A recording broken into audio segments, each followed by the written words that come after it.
नमस्कार दोस्तों, स्वागत है आपका हमारे यूट्यूब चैनल ऑनलाइन स्टडी 07 पर। तो दोस्तों, कैसे हैं आप सभी लोग। उम्मीद करता हूँ आप सभी अच्छे होंगे, घर पर होंगे, सुरक्षित होंगे और जमकर तैयारी कर रहे होंगे। तो दोस्तों, जैसा कि थंबनेल आप देख रहे हैं, आज इंटरव्यू क्लास का 10वां वीडियो है ये हमारा।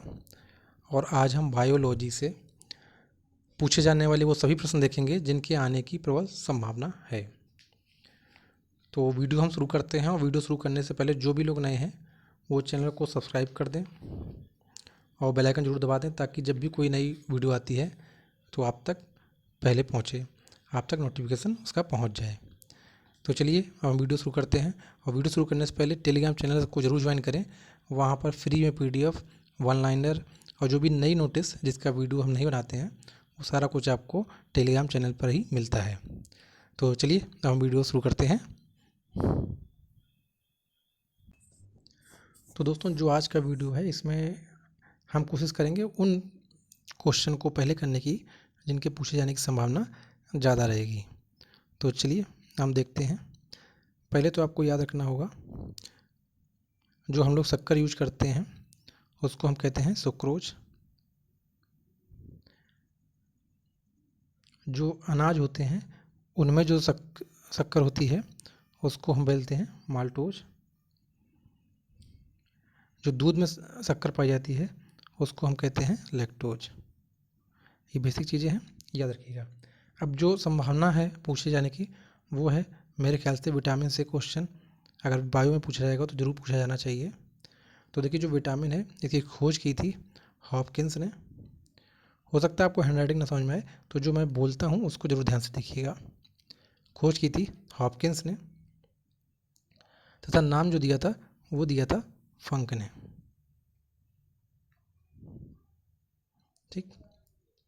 फिर है जो जल में घुलनशील विटामिन है वो है आपका बी और सी।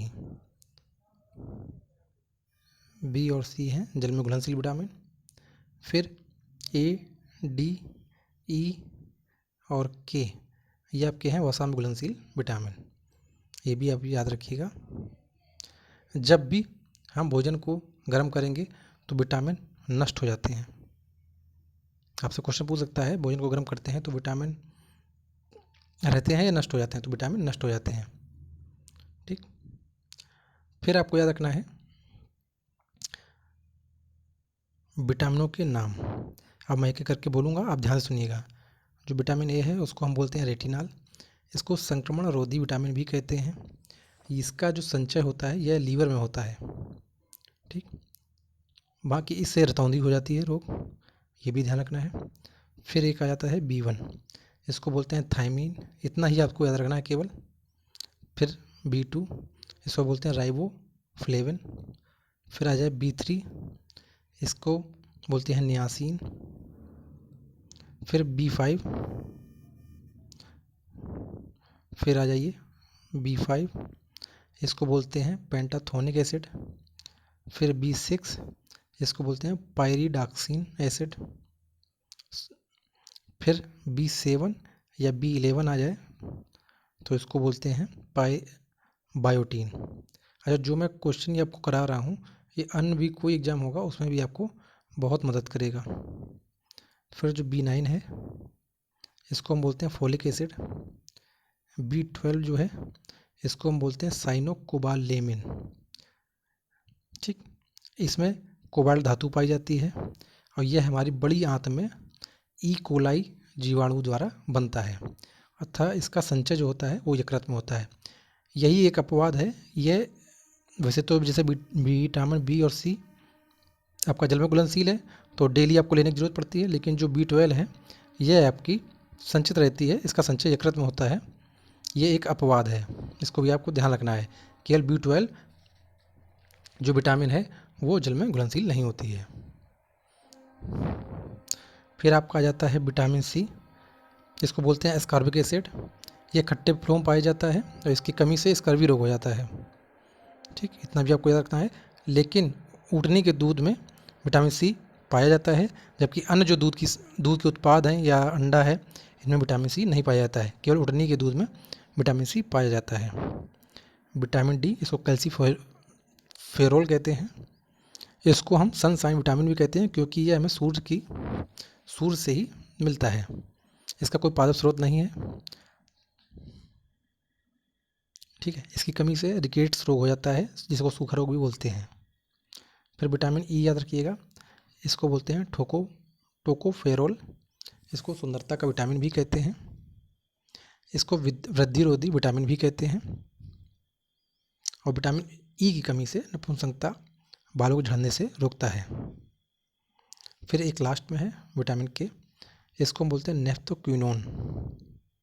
यह भी हमारी बड़ी आंत में पाया जाता है और ई कोलाई बैक्टीरिया द्वारा बनता है, जिससे हमारा B12 था, ऐसे ही ये भी बड़ी आंत में बनता है। इतना तो आपको इससे याद रखना है। मैंने सारे नाम बता दिए, अब एक बार देख लीजिएगा फिर से। अब विटामिन ए और बी की जो खोज थी वो की थी मैकुलन ने, ये भी आपको याद रखना है। विटामिन ए और बी की खोज की थी मैकुलन ने। सी की खोज की थी होल्कर ने, कहीं कहीं आपको होल्कर भी मिलेगा, तो जो भी है। फिर जो विटामिन डी है इसकी की थी हॉपकिंस ने।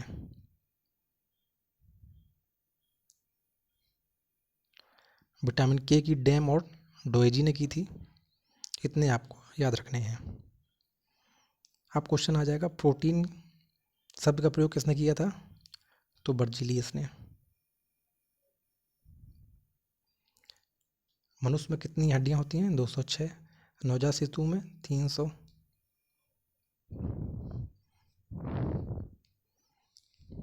एक ग्राम प्रोटीन में कितनी कैलोरी ऊर्जा होती है? तो 4 कैलोरी ऊर्जा होती है। अब मैं वो बता रहा हूँ जो पूछे जा सकते हैं क्वेश्चन। ठीक, एंजाइम नाम किसने दिया था? तो कोहने ने दिया था एंजाइम नाम। वसा नाम किसने दिया था? तो ब्लूर ने दिया था। प्रोटीन नाम बर्जीलियस ने। ये सारे आपके हो गए। अब जो पूछा जाएगा वो मेरे ख्याल से आपका जितने भी आपके रोग हैं उनसे ज़रूर ये क्वेश्चन आपका बनना चाहिए, तो उसको भी हम देख लेंगे। जो रोग होते हैं वो या तो बैक्टीरिया से होगा, या वायरस से, या प्रोटोजोआ से, या कृमि से, या कवक से, माइकोप्लाज्मा से। इन तरीके से आपका रोग होता है। विश्व स्वास्थ्य दिवस भी आपको याद रखना है। विश्व स्वास्थ्य दिवस जो होता है वो 7 अप्रैल को होता है। जो दांत होते हैं उनका जो फार्मूला होता है वो होता है 2123। बच्चों में होता है 2102। ये भी आपको ध्यान रखना है। अब एक नज़र में देख लेते हैं, जो वायरस से रोग होते हैं वो होते हैं पीलिया, रेबीज, पोलियो, चिकन पॉक्स, खसरा, डेंगू, ट्रैकोमा, गलसुआ, स्वाइन फ्लू, कोविड-19, इन्फ्लुएंजा, हेपेटाइटिस। एक बार फिर देख लीजिएगा, जो वायरस से रोग होते हैं, विषाणु से रोग होते हैं, वो है आपके पीलिया, रेबीज, पोलियो, चिकन पॉक्स, खसरा, डेंगू, ट्रैकोमा, गलसुआ, स्वाइन फ्लू, कोविड-19, इन्फ्लुएंजा, हेपेटाइटिस। रेबीज टीके की खोज लुई पाश्चर ने। पोलियो टीके की खोज जॉन साल्क ने। चेचक की खोज एडवर्ड जेनर ने। इतने आपको याद रखने हैं।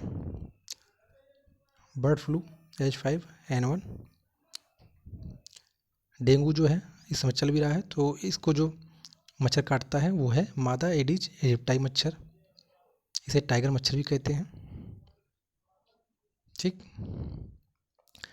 एड्स का पूरा नाम भी पूछ सकते हैं आपको, तो ये एक्वायर्ड इम्यूनो डिफिशियंसी सिंड्रोम,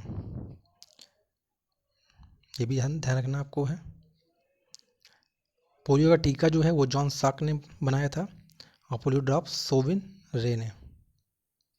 या आप किसी भी एग्जाम में अगर देने जाएंगे तो आपको ज़रूर 1 से 2 नंबर आपके बनेंगे, ये मैं निश्चित कह सकता हूँ। अगर आपका बायो आएगी उसमें तो ज़रूर इससे एक क्वेश्चन बनेगा। ठीक है,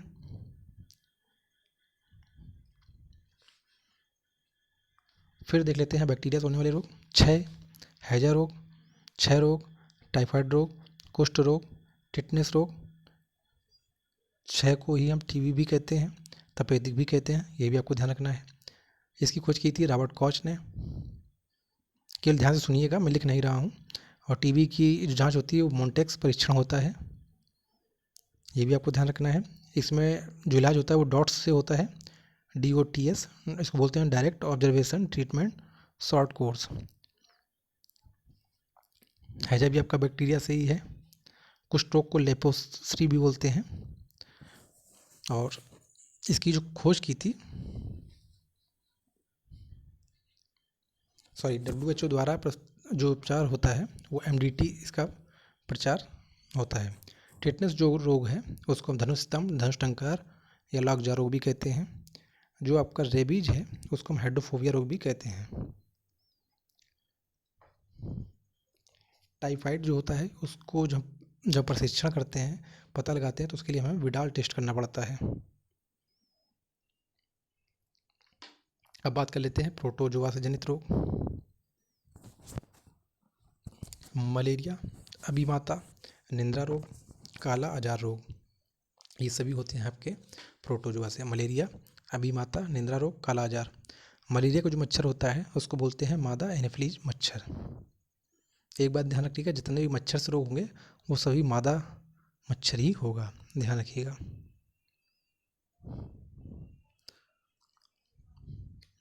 अब प्रोटोजोआ के हो गए। अब बात कर लेते हैं जो जन्म से होते हैं रोग। उसमें है आपका हीमोफीलिया,